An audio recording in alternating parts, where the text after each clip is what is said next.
Hi guys, it's SkintBoot here, and today what I'm going to be bringing you guys is a No Man's Sky video. And today's video is going to be a very opinion heavy video. Today I want to look at the 1.3 update for No Man's Sky, nearly 2 months since it released, and how this has impacted No Man's Sky as a game. In particular, I want to look at people's biggest complaints with No Man's Sky, especially at launch, and if 1.3 has actually changed these areas of complaints in any way for the better. Now, I do this because in a fairly recent video regarding if No Man's Sky is the right game for you, a few people pointed out the fact that I didn't actually touch on the additions of 1.3 and how they impact the general experience. So this video is technically in response to that. But with all of that out of the way, please do sit back and relax.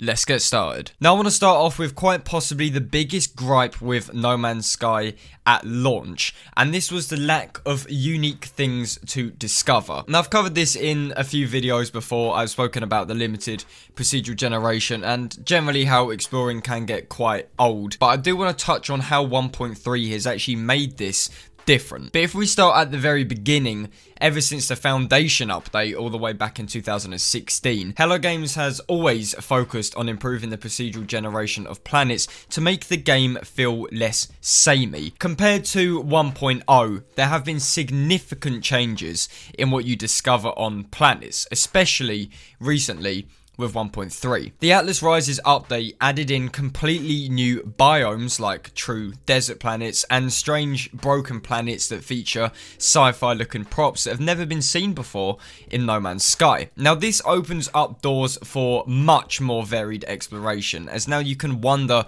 totally new environments and see brand new items. And of course, it's just more biomes added to the already existing palette of things you can discover. It basically decreases the likelihood of you coming across the same planets when exploring, and for a good percentage of players, this was their biggest issue with No Man's Sky. On top of exploration for planets, there are also new ships to discover. This is of course less obvious and probably not as exciting, but a load of people really enjoy hunting perfect ships, and at the end of the day, it is yet more things to discover. There's also the addition of new buildings like crashed freighters that provide that extra layer of gameplay, as they are now used for the concept of salvaging. Now this isn't really as useful as you might think, and to be honest with you, I've seen like barely any of them, but if anything, this is a good thing since it would become too boring if it were repetitive. My point is, if you played No Man's Sky 1.0 and haven't touched it since, 1.3 will feel like a different game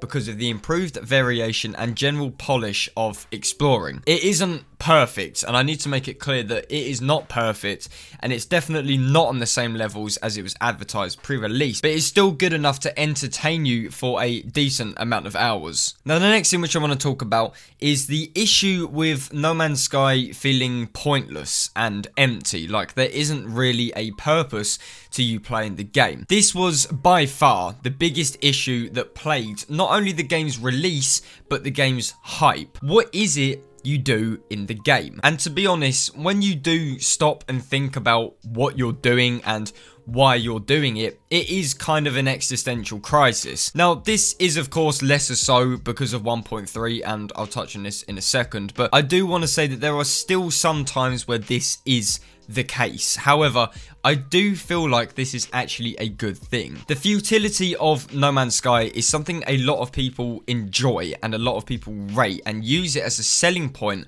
for the game. They like doing shit that doesn't have results. There isn't a worry of competition or fucking up, and for that reason, a lot of people actually enjoy No Man's Sky for its pointless nature. But this isn't a fair review if I don't touch on the game's futility and how it can be seen as a bad thing, because No Man's Sky on release was slammed by a very high amount of people because they couldn't find a purpose to what they were doing. There wasn't a goal aside from reaching the center of the universe, but once you found out what was actually at at the center, you didn't even want to go there anymore. So this left players just feeling a bit lost and a bit unsure of what they were actually supposed to be doing. Looking at planets for hours on end and scanning animals and rocks does get boring, and of course 1.0 No Man's Sky was extremely basic. But this has all changed a lot since the game's release, and this is now what I want to talk about. The Atlas Rises update added in a whole new story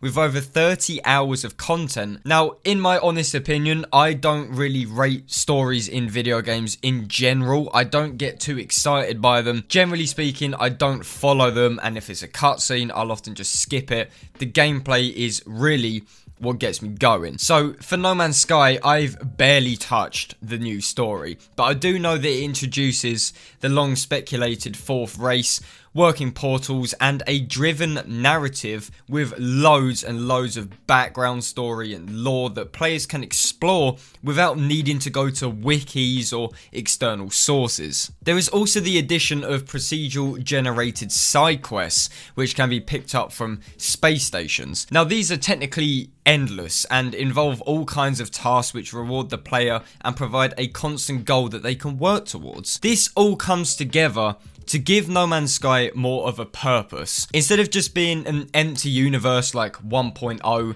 a glorified expensive tech demo, there is now content. There is a game in No Man's Sky. 1.3 gave No Man's Sky more substance, more content, just more to do, and really this alone shows that the game has improved since 1.0, as I know for a fact that a load of people would find it so difficult to go back to, say, the Pathfinder update. So yeah, No Man's Sky is just more of a solid game now with much more content and so much more stuff to do, which in turn just justifies the price even more. And the last thing which I want to touch on is probably the most controversial, and that is the whole missing feature controversy. Now this was possibly the biggest reason for the game's backlash at launch, the absolute gutting of features that were advertised pre-release. This was essentially No Man's Sky's label at launch, what it was known for, and one of my favourite videos on YouTube was actually made as a result of this. Crobat's new Disappointment Discovered parody of No Man's Sky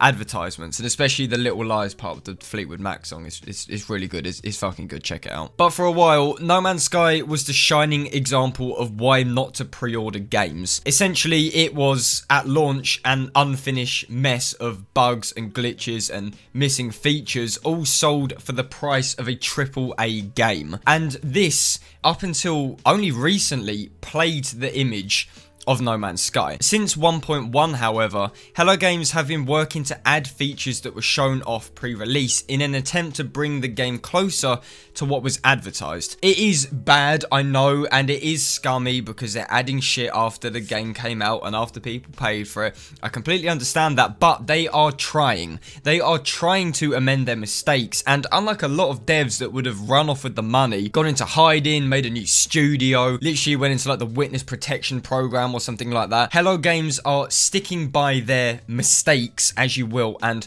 trying to amend them, and that on its own is very credible. 1.3 was the biggest show-off for cut content being added into the game. The biggest addition, multiplayer, was a huge advertisement before launch and was technically absent until Atlas Rises dropped. A lot of people always bring up multiplayer when it comes to missing features. A load of pre-release videos and talks with Sean Murray advertise the fact that you will be able to see your friends. There is the element of running into another player, and when the game dropped, this just wasn't a thing. But 1.3 has made it a thing, and I know it's basic, but you can technically see your friends, and it is kind of half-arsed, I guess some people could argue, but at the same time, they have technically added in a whole aspect of a game, multiplayer. In only 3 updates in a year of the game's release,